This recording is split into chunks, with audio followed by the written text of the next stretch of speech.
All right, so we're going to have a little fun with this, but it's kind of a serious topic as well. So we're in a world where we're always thinking and talking about experiences. Well, some of those experiences are around kind of expanding the people that we have experiences with. And so this is about diversity, this is about inclusion, this is about equality, this is about accessibility, and maybe a few other things. I don't know. We'll get into that. But with me, this is really cool because these two young ladies, they come at it from a couple of different perspectives, and we're gonna ask them to introduce themselves, and then we're gonna get into a conversation. But right next to me is, you just missed it. Anybody? She wanted to get pumped up for this. We didn't miss it. She went down and she did what? A couple of push-ups, and then she just went, I'm going whole board, I'm going 15. John, he bid me to do it. Yeah, way to go, John. All right, so Kate Bradley Chernis from Lately, or as I like to call her, the notorious KBC. Yeah. Oh, you even throw up, all right, that's cool. And over to the corner there, I want to make sure I get your name right, Jenn VandeZande. VandeZande. Yes. From SAP, who is the editor-in-chief of what's that great site? The Future of Customer Engagement and Experience. Very cool. Okay, so as you can see, this is about kind of getting some voices in, some diversity, some inclusion. So we have a couple of, great young ladies, and I'm the black dude. All right, if you didn't know that, I'm the black guy. So, all right, anyway. So. Keep calling me young. I'm down with that. It works. Okay, so tell everybody what you do with Lately. Yeah, so thank you, and thank you, and thank you. We're good friends over at SAP. So Lately uses artificial intelligence to discover what messaging resonates best with your audience. And one way we do that is by taking a blog that you might have, or a podcast or webinar, pushing a button, and instantly turning that into 40 social posts. And they're all social posts that I've automatically tested that we know are going to resonate with your audience. Cool. It's pretty cool, right? All right, cool. Jen? So I'm the editor-in-chief of the Thought Leadership site, which is actually an off-brand site. So we do a lot of talking about the higher level topics, and then also purpose is also a key function of what we discuss. So. And you went through a little bit of a evolution, a transformation with the site. Why don't you talk about that, but also talk about why it was important to you to do that? Okay.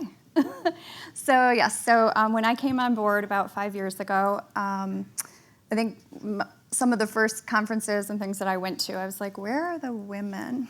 And then a couple of years later, heard somebody say, there aren't women in positions of power because we actually don't see women in positions of power. And I really took that to heart, and I thought, I'm doing this thing that's not just customer facing, but industry facing. And I made a really tough assessment. I went through the site and actually did an assessment of how many images of women were on there. And the images of women that were on the site were literally all of them on retail posts about shopping, and they were shopping. And the images of men, were CEO, C-suite, execs. So then I said, no. So I guess I'm just going to go ahead and, change this because I'm the one hitting the button. So I started going through in that process a couple of years ago, trying to swap out images. But actually at that point in time, even Getty and iStock, I'd look for images of CEO, and it was all white men. And it's like even in the land where images are staged, you could just pretend that there's equality. There were no pretend women CEOs? Yeah, no, there weren't. And so we really made a measured effort to rebrand the site, rename it, did a new logo, changed out all the images. There was also a big business outcome. We saw our metrics going up, time on site going up, 99% of our archives are viewed every day. So, which is pretty incredible for a site that's 5 years old. Yeah. But really also started paying attention to who our contributors were and trying to level that out, putting women at the table and at the forefront, pursuing them as thought leaders, and making continually uncomfortable assessments and speaking up. And so, so there's an app where you can actually track who's talking in the room, men or women, and I did that today. Oh. Well, Do you going to leave us hanging? So do you want to take a guess at the percentage? So I'm the first guy that's going to take a... Okay, so anyone in the audience want to take a guess at Yes, what the please. percentage is? 80-20 who? Men, woman, or woman, men? Men, So the first half, it was 87% men, and the second gosh. half, it's 87. 93. Wow. What? Yeah, Incredible. yep. Was my mic not on? It was, I have a deep voice.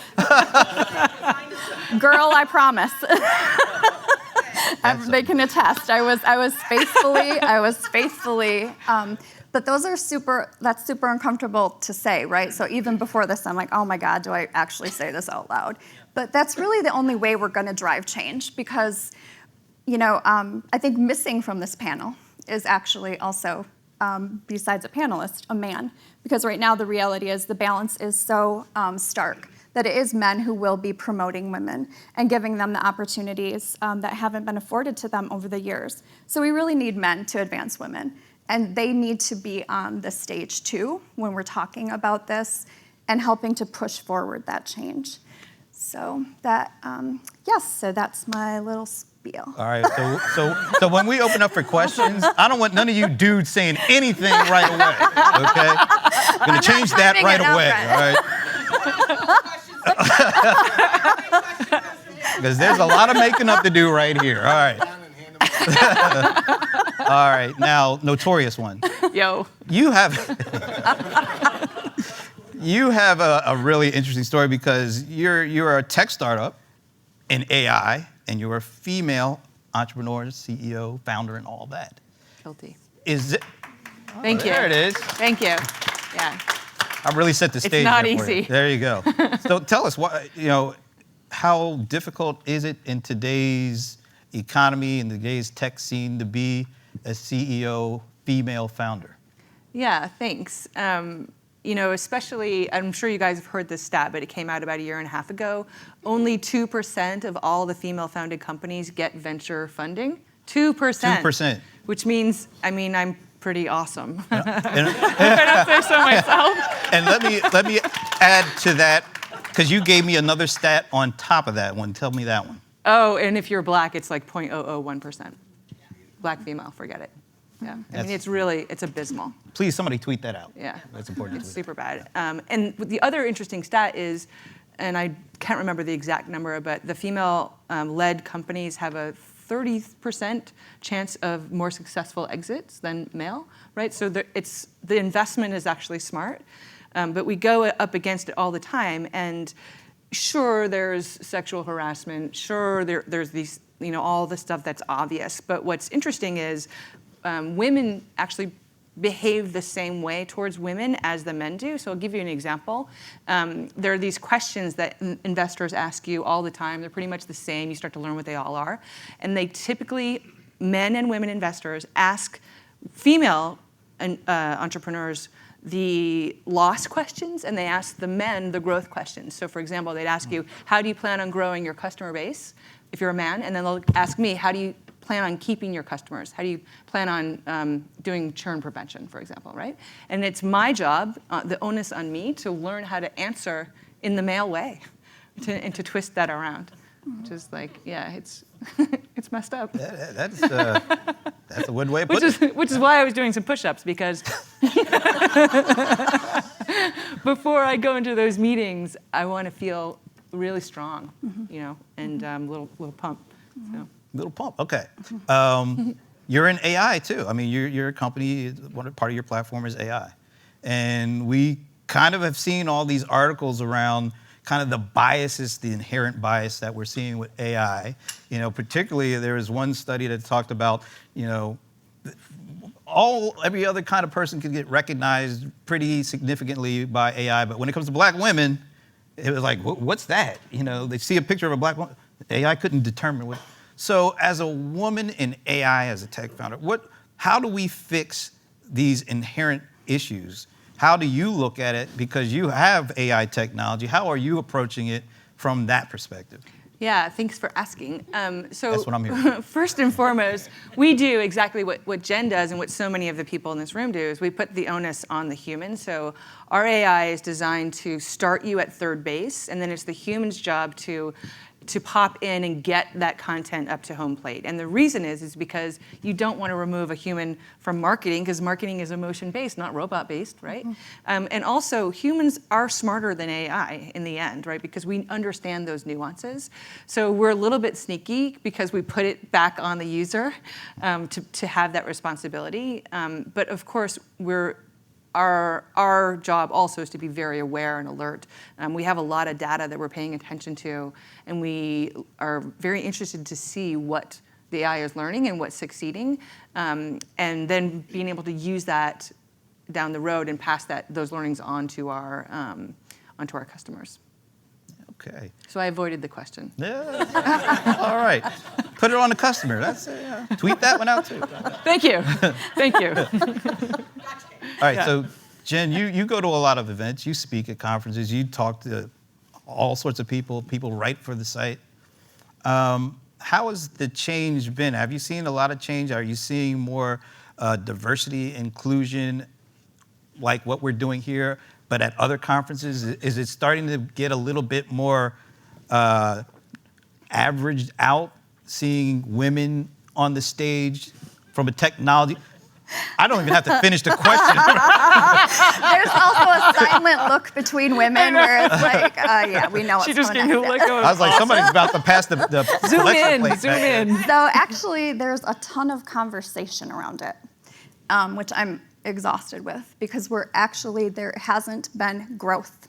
We are talking about it, we are spending money on it, we're promoting it, but we're not promoting women. There actually has not been growth since 2016 when you're talking about women.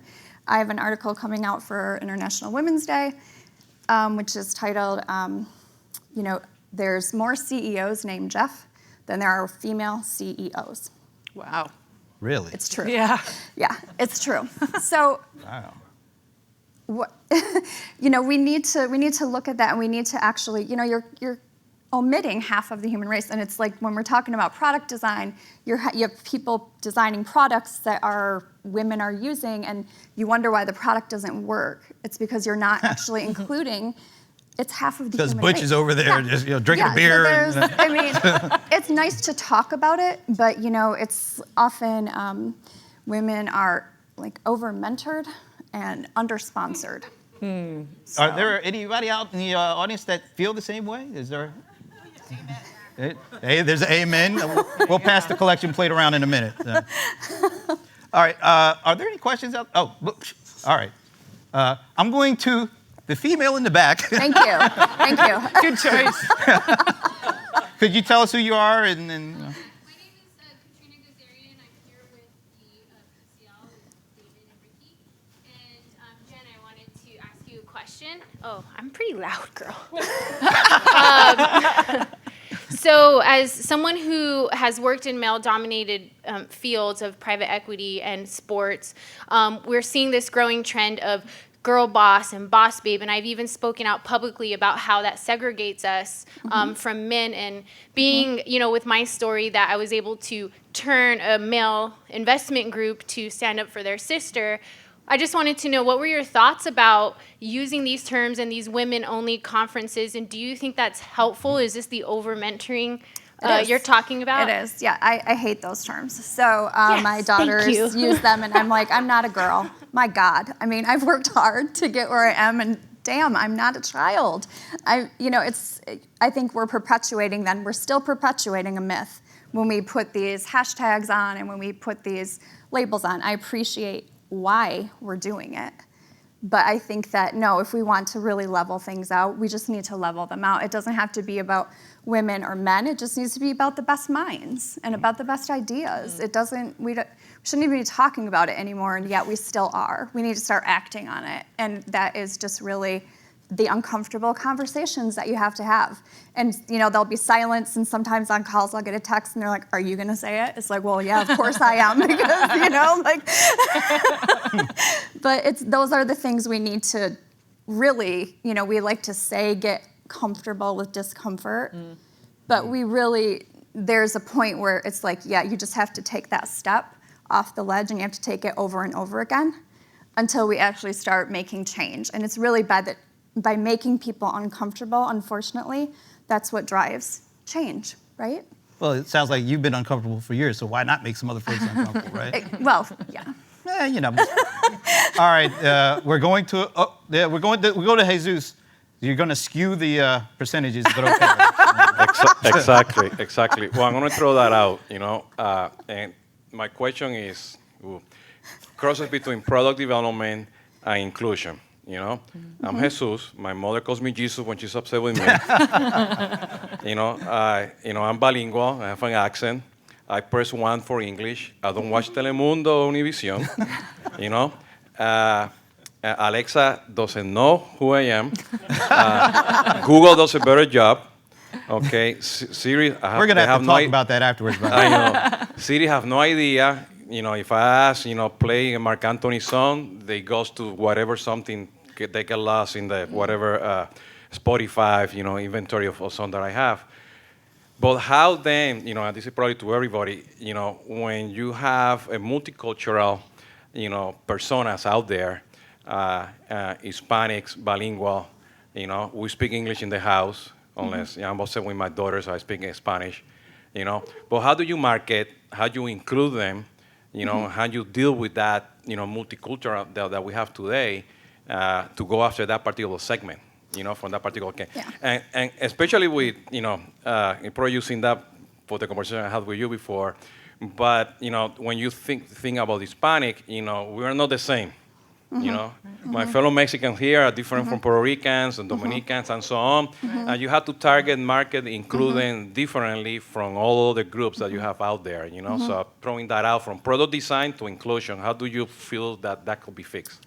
You're bringing up a great point, because I think people forget that inclusion needs to include people who speak different languages. So I'm really glad that you did. I mean, for me, and we were talking about this a little bit earlier, I walked into Lowe's a couple years ago, and I noticed that every sign had a Spanish, and it wasn't a subtitle. The words were as big as the English, which was different than I'd seen normally before.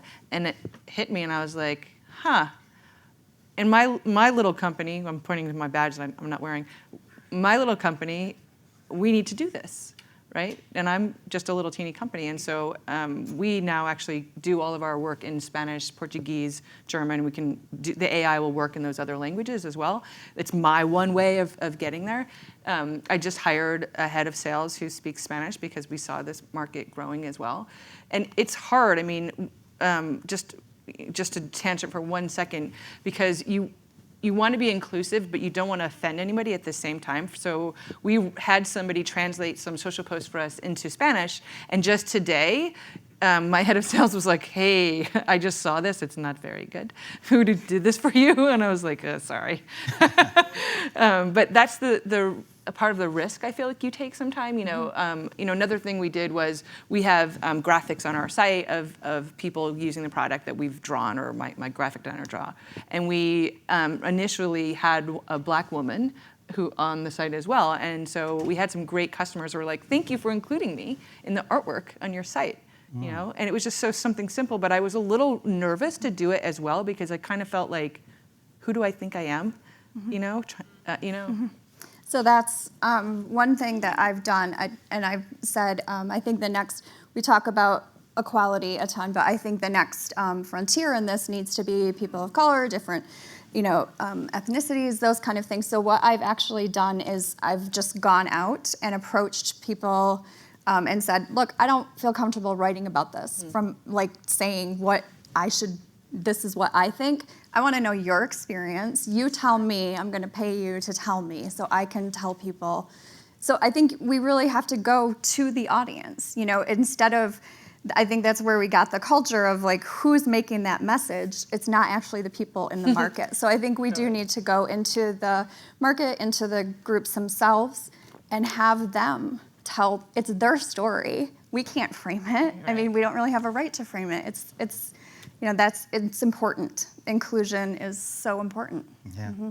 That's a kind of a perfect way to end it. Inclusion is so important. So let's give them a round of applause. This is great. Thank you. This is fun. You're going to do some more push-ups on the way out? Or, All you. No.